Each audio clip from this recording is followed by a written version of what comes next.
欢迎回到 Ins Corner， 我是 In。今天呢是第142期，然后这期延续上一期，就是在玩这个 Notebook LLM。我这次其实我做了一个很简单的更改，但是它产出的东西让我觉得好很多。有一个最大的问题，其实应该是那个 ENFP 200-300页的那个档案，这是时间观念嘛。一个是对于事情，就是这件事先发生，这是后发生，就是跟时间观念有关系，就是它不会把后为重。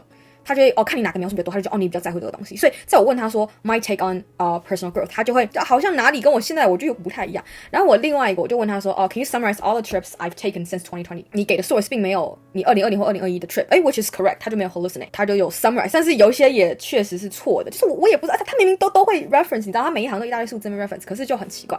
2025对1月有一个那个 first group trip abroad， 然后他没有等一下，我没有讲我去香港吗？我的 podcast 没有讲我去香港吗？有吧anyway， 对，好，所以这就是他 summarize 的 trip。然后最傻一点是什么？我最傻一点就是我这些资讯给他，然后我就是去 uncheck 那个 ENFP 对吧？然后 generate 的 podcast， 我之前有讲过，中文给我7分钟、10分钟，就是那是很短，6分钟、10分钟。然后英文之前给我第一次给我很长，给我32分钟，然后后来给我都是20几或10几分钟，就是还蛮长的。因为后来其实那个资讯量不一样，不能比较好。我这次我明明给的比较少，我上次也有播一段，中文的有播，英文的有播。你知道他这次给我几分钟吗？他给我64分钟，我整个大傻，想说难怪你跑这么久，因为这个 audio 就是 I don't want to save it like somewhere on my cloud or on my device。那我觉得它相较其他的已经好非常多了，所以呢，我想要把它以这样的形式存下来。好，那我们就进入这个audio version. Welcome to the Deep Dives. We're embarking on a fascinating exploration today. We really are. We're looking into a collection of your personal writings, spanning, from about August 2023 right up to April 2025. Yeah. Think of it as sort of mounting for insights within your own experiences.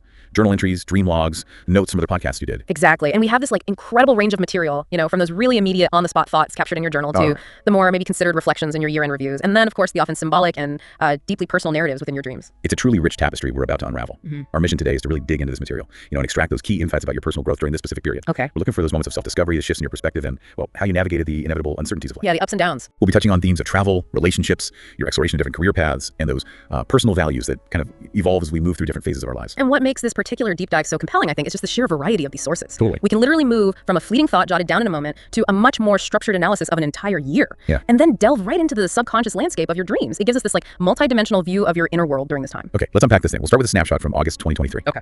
On the surface, it seems like just an ordinary day, but it's packed with these little details that really hint at what's on your mind. Right. So the day begins with you pondering schedules for the upcoming month and the fall. Mm-hmm. Right away, we see this forward-looking approach, that juggle of daily commitments. What strikes you about this initial glimpse? Well, what's interesting is how even in that seemingly mundane act of planning, just looking at schedules, we see a reflection of your mindset. There's an awareness of time, a need to organize it. It kind of sets the stage for how you engage with your responsibilities and the future. Right. It makes you wonder, what were the key priorities you were trying to balance at that exact moment? And then things take an unexpected turn. You describe this heart-jumping news event. Yeah. What's intriguing is that this initially disruptive event, well, it's unclear at first, whether to do something. Mm-hmm. It actually brought clarity to your schedule in the end. That's fascinating. It's funny how sometimes an external shock, even if it's unsettling at first, can kind of force a decision and provide a new direction, right? Absolutely. That's a fascinating point. It really speaks to how we often react to the unexpected. Yeah. While our initial response might be, disruption, feeling thrown off, mm-hmm. sometimes those very events can provide a new framework, almost by eliminating certain options or highlighting what suddenly becomes essential. Right. It prompts the question, do we sometimes need that external push to make decisions we were already maybe considering?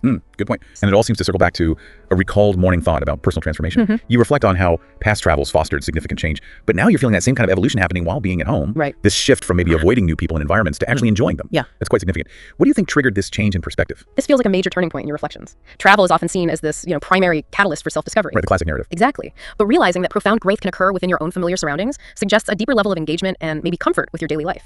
It might indicate a shift from seeking external validation or experiences to finding that richness within your current reality. The memory of meeting both familiar and new people during what you called Secret Trip 3 really seems to illustrate this change in action, right? Precisely. It's as if the lessons you learned while traveling are now being actively applied in your everyday interactions back home. Yeah. What was different about Secret Trip 3 that solidified this shift? And maybe for our listener, even if we don't know the specifics, what's the takeaway about how past experiences can shape present behavior? Well, the intentional seeking out and enjoyment of new connections, alongside reconnecting with existing ones, marks a significant departure from maybe previous tendencies you've noted. It highlights a newfound openness and perhaps a realization of the value of both new and established relationships. For you, the listener, this really underscores how experiences, even those that seem kind of self-contained, can lead to lasting changes in how we interact with the world around us. Right. It's about taking those lessons learned and actually integrating them into our daily lives. Okay, let's fast forward a few months. We reached the 2023 interim and wrap-up. Right. And there's a noticeable 5-month gap in documented reflections leading into this review, which in itself kind of tells a story, doesn't it? Life happens, and sometimes we're just too busy living it to, have the time or even the inclination for regular self-documentation. Definitely. What can we maybe infer from such gaps in reflection? Well, that gap really emphasizes the natural ebb and flow of self-reflection. It's not always a linear process, right? Sure. Periods of intense activity or maybe focusing on external events can sometimes just take precedence. However, the fact that you then consciously set aside time for this interim review suggests an underlying commitment to understanding your own journey, even if it's not always like a daily practice. The year 2023 is described here as a semi-important turning point with no life-changing events for now. Interesting phrasing. It's interesting how we frame our own narratives, isn't it? Yeah. What feels significant in the moment might not seem monumental in hindsight, and vice versa. Absolutely. What might lead someone to characterize a period as a turning point, even without major external changes? Our perception of what constitutes a turning point is just deeply subjective. Yeah. It often reflects significant internal shifts in perspective, values, understanding, even if those haven't quite manifested in dramatic external changes yet. Okay. It suggests a period of introspection and perhaps a real reevaluation of your direction. And a key self-discovery emerges here. Yeah. The acknowledgement of needing mental support. Yes, this is crucial. This is contrasted with past phases where you may be focused solely on one thing, which led to negative outcomes. This understanding of the importance of having a support system feels like a real moment of growth. It really is. What can others, learn from this recognition about the importance of balance and support? Oh, this is such a crucial piece of self-awareness and a valuable lesson for everyone listening. Right. Recognizing the need for and then actively seeking mental support is a sign of emotional maturity and, frankly, self-care. Definitely. The contrast you draw with past experiences really highlights the dangers of overfocus and neglecting other aspects of well-being. Right. And the example you give of being an extreme extrovert and a friend's comment about potential toxicity, that provides a really concrete illustration of how unchecked tendencies can lead to imbalances and, the need for external perspectives. You also mentioned the impact of the pandemic and geographical isolation on social interaction and even just using your voice, further emphasizing this newfound appreciation for a mental support system. It's like absence makes the heart grow fonder. Right. Not just for specific people, but for connection itself. Totally. How do you think those periods of isolation shape your understanding of your own social needs? Well, the pandemic forced many of us, I think, to confront our fundamental needs for social connection and interaction. For sure. For you, living in that geographical isolation, it likely amplified the awareness of what you were missing and the sheer importance of having a network to rely on. Yeah. This newfound appreciation suggests a deeper understanding of your own social battery, maybe, and how it needs to be recharged. We also see a hint of ongoing personal challenges. You mentioned the same issue from ST2 being Secret Trip 2, I assume. Sounds like it. Becoming more severe in May after Secret Trip 3. It's a reminder that personal growth isn't always this smooth upward trajectory. There can be recurring themes and setbacks. Absolutely. What's the importance of acknowledging these recurring issues in our journey of self-discovery? It adds a crucial layer of realism, doesn't it, to the narrative of personal growth. It does. It underscores that overcoming challenges is often an iterative process. Previous issues might resurface or evolve over time. Right. Recognizing these recurring themes allows for deeper understanding and potentially more effective strategies for addressing them in the future. It reminds us, to be patient with ourselves in the process. Okay, now let's look at these summarized feelings after the various trips in 2023. These are quite revealing. Okay, yeah, the highlights. Secret Trip 1, I can do this, Yeah. traveling alone. Yeah. A clear moment of building confidence and independence. What's the significance of that exclamation mark for you? Oh, that exclamation mark. It really conveys that sense of exhilaration and empowerment that often comes with stepping outside of our comfort zone and realizing our own capabilities. Overcoming the initial fear or apprehension of solo travel is a huge step towards self-reliance. It opens up a whole new world of possibilities for personal growth and discovery. Then, the London trip. I think I'm becoming an extrovert again. Plus, some weird feelings toward tech. Interesting combo. The questioning emoji and the addition of feelings about tech show an evolving sense of self and maybe career aspirations. How do you interpret this juxtaposition? The social reemergence alongside questioning a career path. The London trip seems to have acted as a catalyst for reconnecting with your extroverted tendencies, maybe after a period of more introverted behavior you mentioned. Could be. Simultaneously, those weird feelings toward tech suggest an early stage of questioning a previously assumed career path. The simultaneous shift in both social identity and professional interest is quite intriguing. Yeah. It raises the question of how these two areas might be interconnected. Perhaps the social interactions sparked a reevaluation of your personal values and what you actually seek in your work. Possible. Then, Secret Trip 2. I can still feel joy, Tidbrack. That amazed really speaks volumes, doesn't it? It hints at a potential period of, emotional numbness, or perhaps feeling disconnected from positive emotions. For our listener, what can we learn from such a stark expression of rediscovering joy? That feeling of amazement, it suggests a powerful reawakening of emotions, a rediscovery of the capacity for happiness that perhaps had been dormant or overshadowed. Yeah. It highlights that even after periods where we might feel emotionally flat, the ability to experience joy can return, often unexpectedly. It's a reminder, I think, to hold on to hope and be open to those moments of rediscovery. The boot camp experience. Tech might not for me. Pretty direct. Very direct. A pretty significant realization about your career direction after experiencing it firsthand. What's the value of immersing yourself in something only to discover it's not the right fit? Oh, this is a pivotal moment in terms of career exploration. Actively engaging with the tech world through the bootcamp, even if it ultimately led to the conclusion that it wasn't the right path. That provided invaluable first-hand experience and clarity. It underscores the importance of trying things out, even if they don't align with initial assumptions, as it can lead to a much clearer understanding of your preferences and what you truly want or don't want. Exactly. And finally, Secret Trip 3. I don't give a damn shit about finding a purpose. 20s are meant to be trying to figure it out. Plus, 80% concerned I don't want to work in tech in the future. Love the honesty. There's a real sense of liberation here, isn't there? Embracing the exploratory nature of this stage of life and rejecting the pressure to have everything figured out. How important is it to give ourselves permission to explore and not have all the answers in our 20s? Oh, incredibly important. This is a powerful rejection of those societal pressures that often push young people to define their purpose way too early. Totally. Embracing the uncertainty and allowing yourself the space to explore different paths and interests is incredibly healthy and vital for self-discovery. The continued pursuit of your computer science degree, despite this realization, highlights a commitment to education and skill building, even while your career interests evolve. And mentioning meeting people outside the tech world suggests the influence of broader perspectives on this shift. We also see a note about a decline in physical health linked to stress eating and loss of motivation, contrasting with mental happiness and self-discovery. The mind-body connection. Exactly. This really highlights the interconnectedness of our mental and physical well-being, doesn't it? How can we be mindful of this connection during periods of intense personal growth? It's such a crucial reminder that our mental and physical health are deeply intertwined. Periods of intense mental or emotional focus can sometimes lead to neglecting our physical needs and vice versa.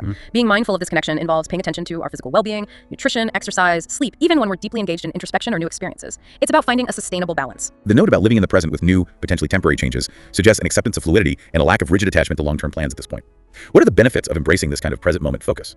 Well, embracing a present moment focus can really reduce anxiety about the future and allow you to fully engage with and appreciate your current experiences. Right. It fosters a sense of flexibility and adaptability, making it easier to navigate the inevitable changes that life brings. It's about making the most of now without getting too fixated on what might or might not happen down the line. The key learnings from the first half of 2023 are quite a list. Rejecting a year abroad due to finances, shifting away from tech, enjoying solo travel, embracing drinking and partying, learning makeup, understanding toxic work culture, finding new hobbies. Wow, that's a packed 6 months. It sounds like a period of really rapid self-discovery and experimentation. Yeah. What's the value of actively identifying and summarizing these key learnings like this? Actively identifying and summarizing key learnings allows for conscious integration of these experiences into your understanding of yourself and the world. It helps you to solidify the lessons learned and to carry them forward into future decisions and experiences. It's about making the implicit, explicit, turning experiences into, well, wisdom. Looking back to the very beginning of the year, January 2023 started with regretting missed fireworks and feeling lost regarding life direction amidst GDSC responsibilities. GDSC, by the way, stands for Google Developer Student Clubs. Right, good context. It paints a picture of initial uncertainty and perhaps feeling overwhelmed by commitments. How common is it to start a year with these kinds of mixed feelings? Oh, incredibly common. The start of a new year often brings a mix of reflection on the past and anticipation for the future, Yeah. which can sometimes lead to feelings of regret or uncertainty about the path ahead, especially when you're juggling multiple responsibilities like GDSC. That feeling of being slightly adrift is a very human experience. Then February brought the Lunar New Year, triggering action. You joined a training camp with mixed feelings about health versus career impact and took Secret Trip 2. Ah, a catalyst. It suggests that cultural moments or personal milestones can often act as catalysts for change and new initiatives. Have you noticed certain times of the year tend to prompt more reflection or action? Yes, absolutely. Cultural events like Lunar New Year often provide a natural pause for reflection and can inspire a desire for new beginnings or changes. They sound. Personal milestones can also serve as significant turning points that motivate us to take action or pursue new goals. These moments provide a sort of framework for self-assessment and forward planning. March involved returning from Secret Trip 2, leaving the training camp, focusing on being a fan. Interesting. Discovering the joy of solo travel again and developing a love for a country. A lot happening there. Then reintegrating into daily life and trying solitary activities shows a move towards independence and finding contentment in your own company. How significant is it to find joy in solitude? Finding joy in solitude is a really significant aspect of personal growth, I think. Yeah. It indicates a level of self-sufficiency and comfort with your own thoughts and experiences. It allows for deeper introspection and the cultivation of personal interests without necessarily relying on external validation or company. It's a sign of a strong and independent sense of self. April was packed. Yeah. An impromptu Secret Trip 3, which you initially regretted thinking it was more suitable for solo travel, but turned out enjoyable. Plus, cycling with family, a 10K run, GDSC, writing activities, a mix of planned and spontaneous adventures. Right. What's the lesson in an unplanned experience turning out to be positive despite those initial reservations? It really highlights the value of being open to the unexpected and stepping outside of our preconceived notions. Yeah. Even when something doesn't initially seem like it will be a good fit, it can sometimes lead to surprising and enjoyable experiences. It encourages a sense of flexibility and a willingness to embrace spontaneity. July saw the decision to plan the big North America trip, and it increased busyness with planning, a second job, the GDSC handover, reduced reading, and even skipped exams. It's clearly a period of intense activity and shifting priorities. Definitely. What can we learn about your priorities during this time by looking at what was added versus what was reduced or skipped? Well, by looking at what you prioritize, planning a significant trip, taking on a second job, and what you deprioritize, like reading and exams, Right. we can see a clear focus on new experiences and perhaps financial goals related to those experiences. It suggests a willingness to make sacrifices in certain areas to pursue these more pressing objectives at that time. August brought the NAT itinerary finalization. 6 cities, 2 countries. Taking leave for term prep, starting a new language course, buying English improvement books, the first hair dye. Lots of prep and change. Realizing a potential romantic interest, buying a portable projector and rings. It's a month of preparation, self-expression, and the beginnings of new feelings. What does this combination of activities suggest about your mindset heading into this new phase? This combination suggests a period of really proactive preparation for the future, both logistically for the trip and personally through language learning and self-expression, like the hair dye. Yeah. The emergence of romantic interest adds another layer of excitement and anticipation. It paints a picture of someone actively shaping their future and embracing new possibilities. October was a whirlwind.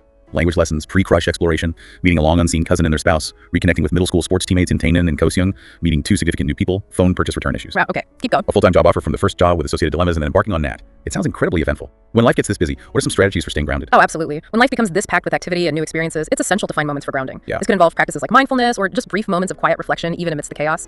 Prioritizing sleep and healthy habits, even when time is short, can also help maintain equilibrium.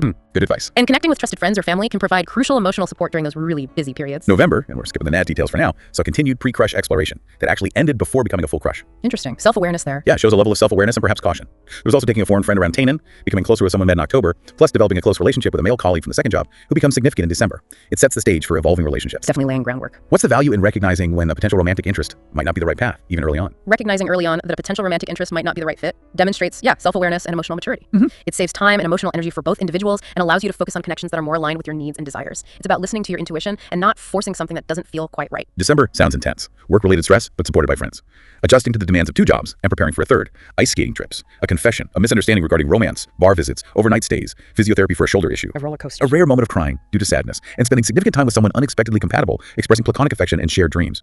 It's a real mix of highs and lows, and the development of a close, complex relationship. Wow. How important is it to allow for and process the full spectrum of emotions, even the difficult ones like that sadness? Oh, it's crucial. Allowing for and processing the full spectrum of emotions, including sadness and stress, is vital for emotional well-being. Right. Trying to suppress or ignore difficult emotions can lead to more significant challenges down the line. Acknowledging and processing these feelings, perhaps with the support of friends, as you mentioned, allows for healing and growth. And the emergence of that close connection amidst this emotional landscape really highlights the importance of supportive relationships during challenging times. Then we move into 2024, which you describe as a year of speed and statistics. Okay, a shift in focus. The 2024 review from unravelyouryear.pdf does highlight job-related anxieties, financial worries about working too little, and feeling squeezed to make decisions. Stress creeping in. It paints a picture of stress and pressure related to your professional and financial life.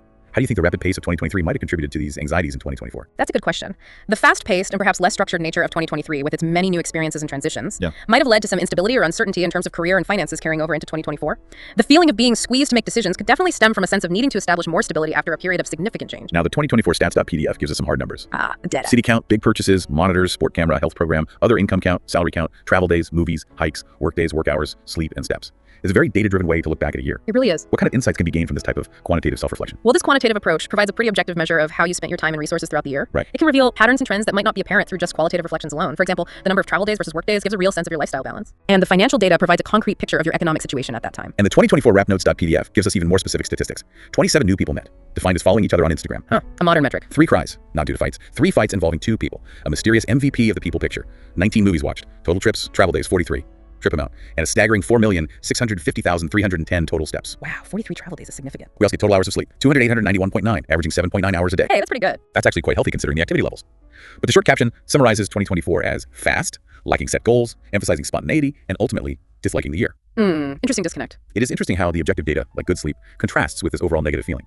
What does this disconnect suggest about the relationship between activity and well-being? It really highlights that being busy or achieving a lot in terms of activity doesn't necessarily equate to a feeling of satisfaction or well-being. Right. The year might have been full of events and interactions, hence fast, but the lack of clear goals could have led to a sense of being adrift or lacking purpose, contributing to that overall negative sentiment despite seemingly positive metrics like sleep. Over half of the new people met were from a mid-year program, CET, and someone from late 2024 onwards is described as a game changer. Ooh, intriguing. That's a pretty significant statement. Yeah. How can one person entering your life have such a profound impact be a game changer? Well, a game changer is someone who introduces a significant shift in perspective, opportunities, or just the emotional landscape. Right. They might challenge existing beliefs, provide new kinds of support, or open doors to previously unimagined possibilities. It really speaks to the power of human connection and how certain individuals can have a truly transformative effect on our lives, even in a relatively short period. The intentions for 2025 are listed as more mindful socializing and spending, no forced routines, avoiding overwork, listening to self, and finishing the degree. Sounds like lessons learned. These sound like direct responses to the experiences of 2024 and a conscious effort to create a different kind of year. What's the value of setting these kinds of intentions? Setting intentions like these provides a clear direction and focus for the year ahead. They act as guiding principles for your actions and decisions, helping you to move towards a more desired state of being. Yeah. These intentions specifically address the challenges and dissatisfactions of 2024, indicating a really proactive approach to creating more balance and well-being in 2025. Okay, let's turn our attention to the dream logs now, specifically from late 2024 and early 2025. The subconscious. Dreams can be such a fascinating window into our subconscious,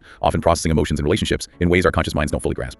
What's your perspective on the significance of analyzing our dreams? Well, dreams can definitely offer valuable insights into our underlying emotions, anxieties, and desires. They often present this kind of symbolic landscape where unresolved issues or subconscious thoughts can play out. Right. While dream interpretation is complex and, deeply personal, paying attention to recurring themes or strong emotional content in our dreams can provide clues about our inner state and what might be important to us. The dream from November 12, 2024 is described as vivid and positive. It occurred after a moment of vulnerability with someone. Okay, context matters. You're chatting on a comfortable single-seat bus with a new person met in the dream, discussing relationship gray areas. You note liking this person similarly to past feelings. Echoes of the past. The bus setting itself feels symbolic, maybe of a journey.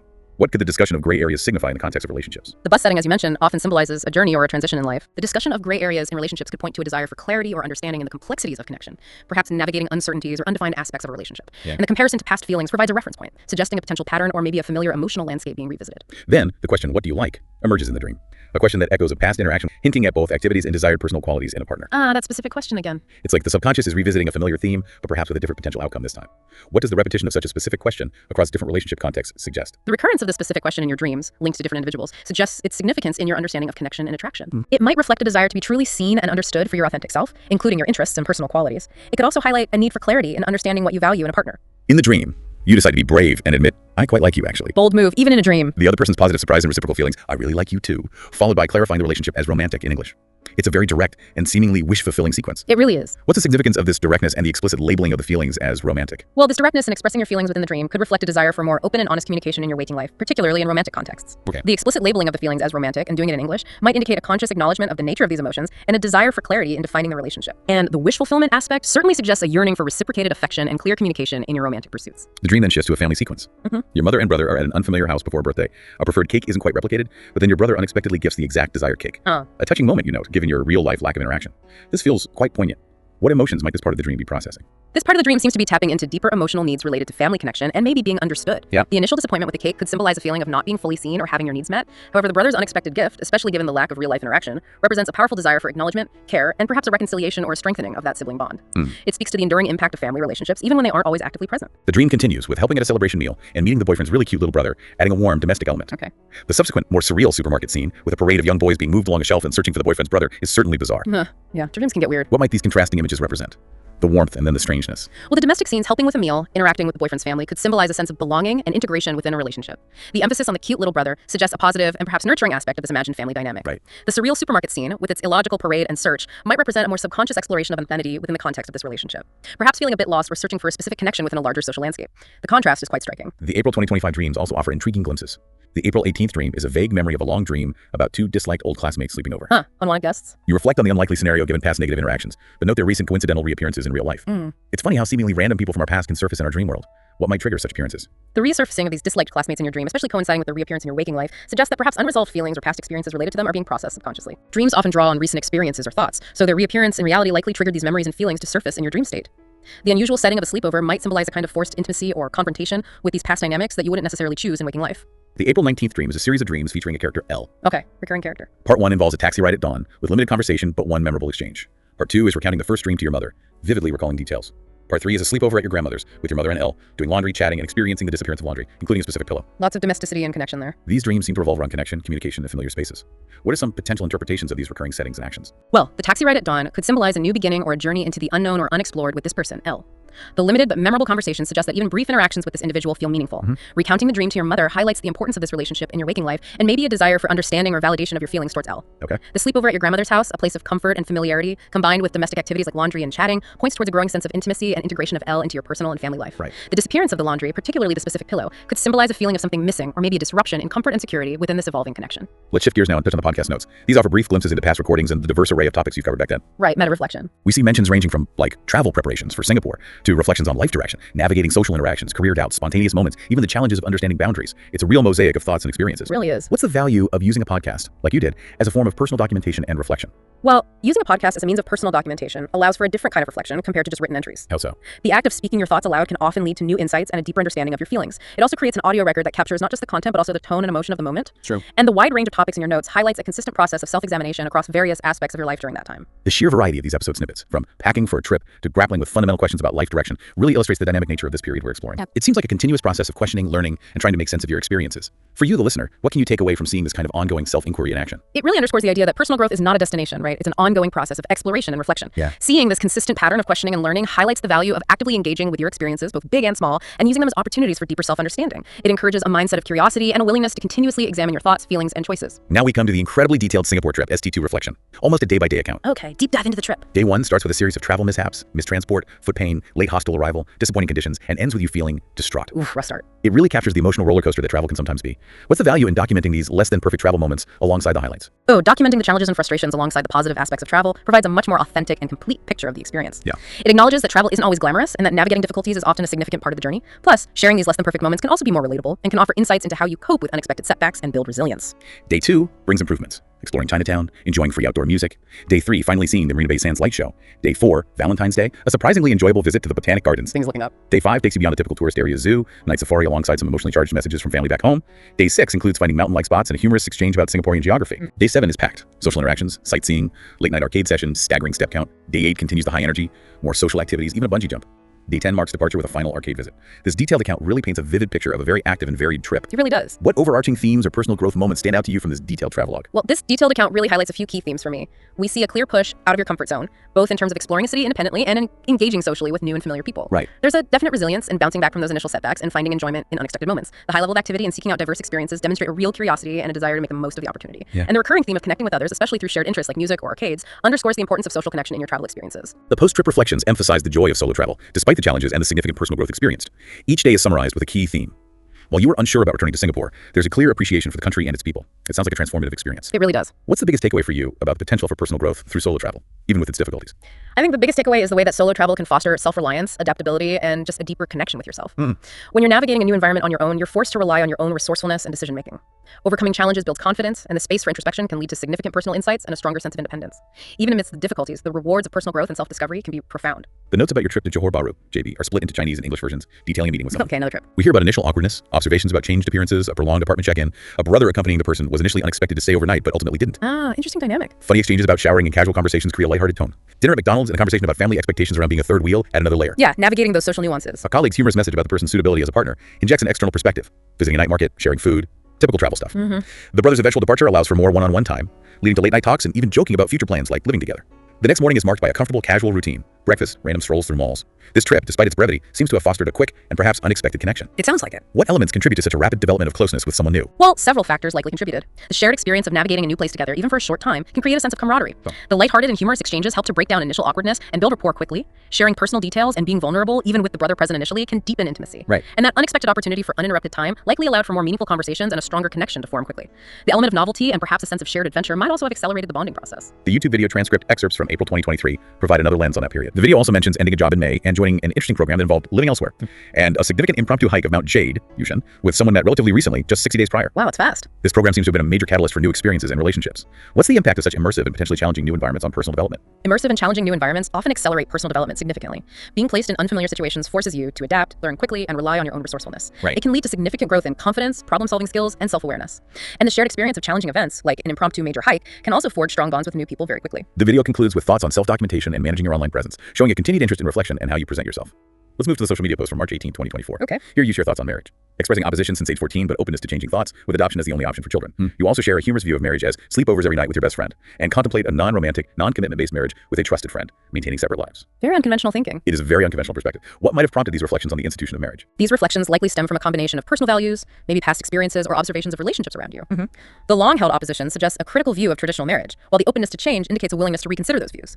The contemplation of a non-traditional arrangement highlights a desire for deep connection and companionship that might not fit within conventional structures. Right. It's a really thought-provoking exploration of what constitutes a meaningful partnership beyond societal norms. The social media post and related conversations from late 2024, early 2025 offer glimpses into playful and more serious interactions with someone close. Okay, digging into that dynamic. There's humor about understanding different kinds of, like, a direct approach to discussing dating, do you want to date, speculation about colleagues' reactions to shared moments, reminiscing about past funny interactions. Sounds comfortable, at least. But there's also a more serious reflection, offering support when the other person had a crush in the past versus the present dynamic. A feeling that, while comfortable, it doesn't alleviate stress, with limited emotional sharing. And finally, a hypothetical thought, asking, do you want to try to make my heart flutter as a prerequisite for romance? Wow, that's specific. These snippets paint a picture of a complex and evolving dynamic. What stands out to you about the communication style and the underlying needs being expressed here? Well, the communication style appears to be characterized by a blend of playfulness and directness, suggesting a comfortable and open dynamic on one level. Yeah. However, the more serious reflections reveal a yearning for deeper emotional connection and a consideration of the fundamental requirements for a potential romantic relationship. Right. The directness in that hypothetical question, do you want to try to make my heart flutter, highlights a prioritization of genuine emotional impact and a desire for a connection that goes beyond mere comfort or convenience. It suggests a search for a relationship that is both secure and emotionally stimulating. For you, our listener, this exploration really highlights the multifaceted nature of personal growth and the immense value of self-reflection and understanding your own evolving desires and priorities. It encourages embracing uncertainty and viewing diverse experiences, even the challenging ones, as opportunities for learning and self-discovery. Here's a final thought for you to consider.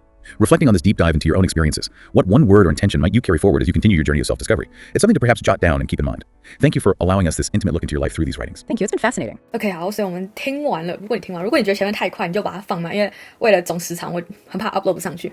几件事情嘛，因为全长其实是60几分钟，但是我除了把它加成 1.8 倍速之外，因为我觉得 1.5， 就是如果你是习惯听英文的人来说 1.8 你还可以听，你可能一趴听不懂啊，我自己是这样，对，然后反正可以调慢，你就自己把它调慢。然后我先讲一下，因为其实你如果把它除以 1.8， 其实应该是36分钟左右。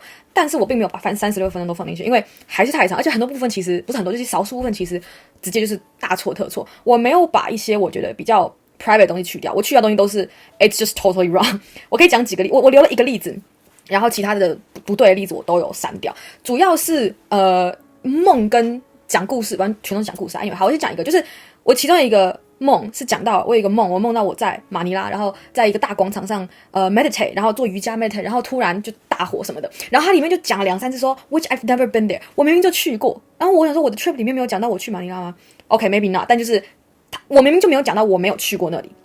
我的梦，我是在描述梦的时候，我没有讲我没有去过那里。